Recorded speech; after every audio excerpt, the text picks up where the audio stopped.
இன்றைக்கி பார்த்திங்கன்னா ஒரு ஸ்பெஷலான மினி டிஃபன் பிரேக்ஃபாஸ்ட் தாங்க பண்ண போகிறோம். நான் இதுக்காகவே மார்னிங் 4:30க்கு எழுந்து பண்ணிகிட்டு இருக்கேன். சரி, பூரிக்கு ஃபஸ்ட்டு மாவு பிசைஞ்சு வைக்கலான்ட்டு அந்த வேலையை முடிச்சிட்டேன். நெக்ஸ்ட்டு பார்த்திங்கன்னா டிஃபன் சாம்பாருக்கு புளி ஊற வச்சுப்போம். இந்த சாம்பார் பொறுத்த வரைக்கும் புளி ரொம்ப ஊற்றணும் அவசியம் இல்லை, கொஞ்சமாக ஊற வச்சாலே போதும். இதுக்கு நம்ம எல்லா காயும் போட போதில்லை, வெறும் முருங்காய் மட்டுமே போட்டு செய்ய போகிறோம். முருங்காய் மட்டுமே போட்டாலே டேஸ்ட்டு சூப்பராக இருக்கும். முருங்காவை சின்ன சின்னதாக கட் பண்ணிக்கோங்க. இது கூடவே நம்ம வெங்காய தக்காளியும் கட் பண்ணிடலாம்.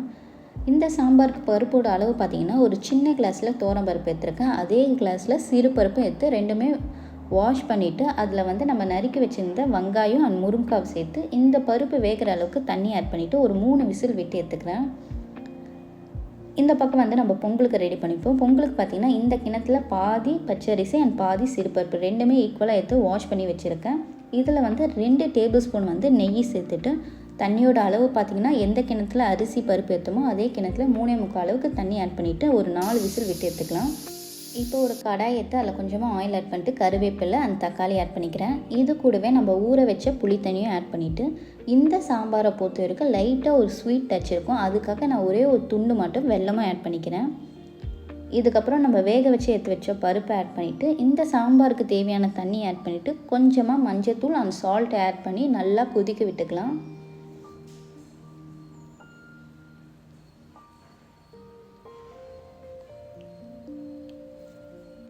இப்போ இந்த சாம்பாருக்கு நம்ம ஒரு தாளிப்பு ரெடி பண்ணிக்கலாம். ஒரு கடாய் எடுத்து அதில் கொஞ்சமாக ஆயில் ஆட் பண்ணிட்டு கடுகு, காஞ்ச மிளகாய், வெங்காயம் ரொம்ப பொடிசாக கட் பண்ண வேண்டிய அவசியம் இல்லை, இந்த மாதிரி ரஃபாக கட் பண்ணிக்கோங்க.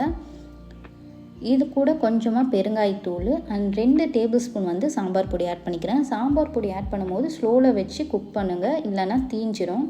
இதுக்கப்புறம் இந்த சாம்பார் எடுத்து இதில் ஊற்றிக்கலாம். இது நல்லா ஒரு 2 கொதி விட்டு எடுத்திங்கன்னா ஒரு சூப்பரான டிஃபன் சாம்பார் ரெடி.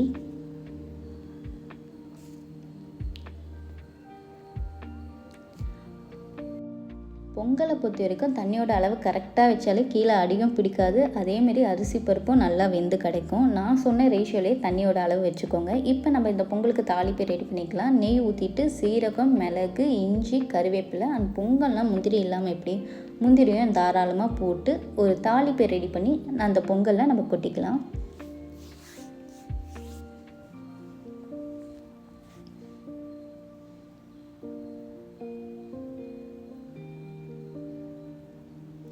இந்த பக்கம் நம்ம இட்லியும் ஊற்றி வச்சிடலாம்.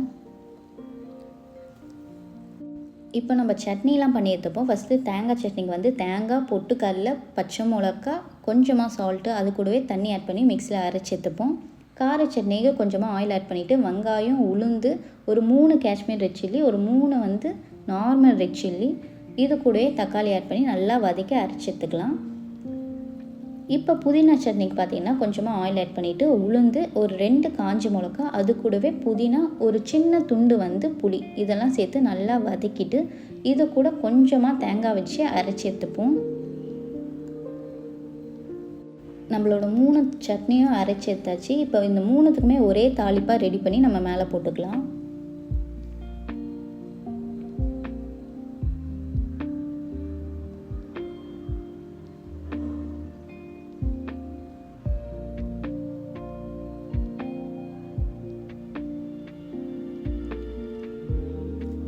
இந்த பக்கம் நம்ம பூரிக்கு தேவையான உருளைக்கிழங்கு மசாலா ரெடி பண்ணிப்போம். ஒரு கடாயத்தை கொஞ்சமாக ஆயில் ஆட் பண்ணிட்டு கடுகு, கடலைப்பருப்பு, வெங்காயம், பச்சை மிளகா, கருவேப்பிலை இதெல்லாம் சேர்த்து நல்லா வதக்கிட்டு இதுக்கு தேவையான அளவுக்கு தண்ணி ஆட் பண்ணிப்போம்.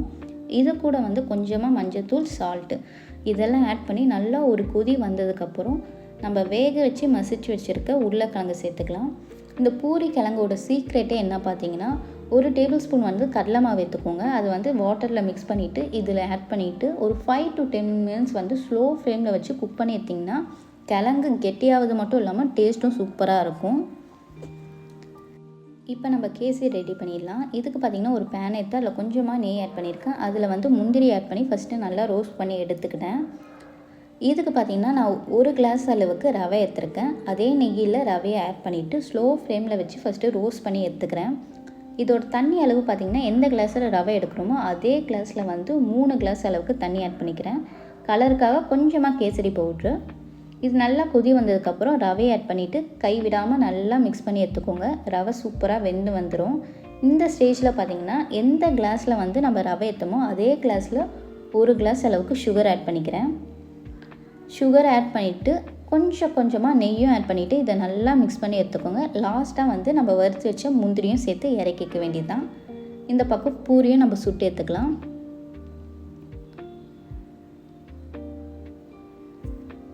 வடைக்கு பார்த்திங்கன்னா உளுந்து அரைச்சி வச்சுட்டேன். அதில் வந்து வெங்காயம், பச்சை மிளகா, கருவேப்பிலை, கொத்தமல்லி அண்ட் சால்ட் இதெல்லாம் சேர்த்து நல்லா மிக்ஸ் பண்ணிவிட்டு வடையும் போட்டு எடுத்துட்டேன். மசால் தோசைக்கு பார்த்திங்கன்னா நம்ம பூரிக்கு என்ன மசாலா ரெடி பண்ணுமோ அதே மசாலா வச்சு மசால் தோசையை ரெடி பண்ணி எடுத்துட்டேன். இப்போ நம்ம என்னென்ன ரெடி பண்ணியிருக்கோம் பார்க்கலாமா? கேசரி, உருளைக்கிழங்கு மசாலா, கோக்னட் சட்னி, கார சட்னி, புதினா சட்னி, மெதுவடை, இட்லி, மசால் தோசை, கீ பொங்கல், பூரி,